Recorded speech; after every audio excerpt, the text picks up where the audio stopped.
Praise అలా ఈ సమయం ముందు మనం అనుకుంటాం, నేను నా ఫ్రెండ్‌కి లేకపోతే నా సహోదరికి నేను ఎంతో వాళ్ళకి నేను ఎంతో మేలు చేశాను. వాళ్ళు అవసరంలో ఉన్నప్పుడు నేను ఆదుకున్నాను. దేవుని స్తోత్రం. వాళ్ళు ఇబ్బందుల్లో ఉన్నప్పుడు నేను విడిపించాను. వారు ఏ సమస్యలో ఉన్నప్పుడు నేను వాళ్ళకి సహాయపడ్డాను. కానీ నా వంతు వచ్చేసరికి నాకెవరు సహాయం చేయట్లేదే. నేను వాళ్ళకి అంత సహాయం చేశానే. నాకి నాకిప్పుడేంటి, నాకు ఒక్కళ్ళు కూడా సహాయం చేయడానికి లేరే అని బాధపడుతున్నావా నా సహోదరి, నా సహోదరుడా? దేవుడు చెప్తున్నాడు. దేవుని స్తోత్రం. మీరు నిజంగానే ఇంకొకరికి సహాయం చేశారు కాదంటలా. కానీ అది దేవుడు జ్ఞాపకం చేసుకున్నాడు.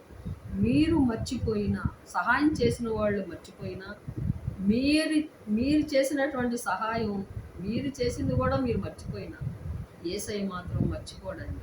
దేవుని స్తోత్రం. అందుకనే యేసయ్య చెప్పుచున్న మాట ఏంటంటే, మీరు ఎవరికైనా ఏ విషయంలో అయినా ధర్మం చేసినట్టయితే కుడి చేతిలో చేసినది ఎడమ చేతికి తెలియకుండా చేయండి.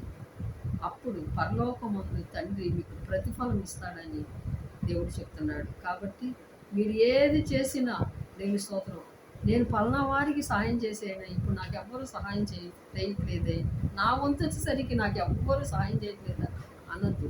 దేవుడు ఖచ్చితంగా మిమ్మల్ని జ్ఞాపకం చేసుకుంటాడు. దేవుని స్తోత్రం. మిమ్మల్ని విడిపిస్తాడు. దేవుడి మాటలు దీవించండి.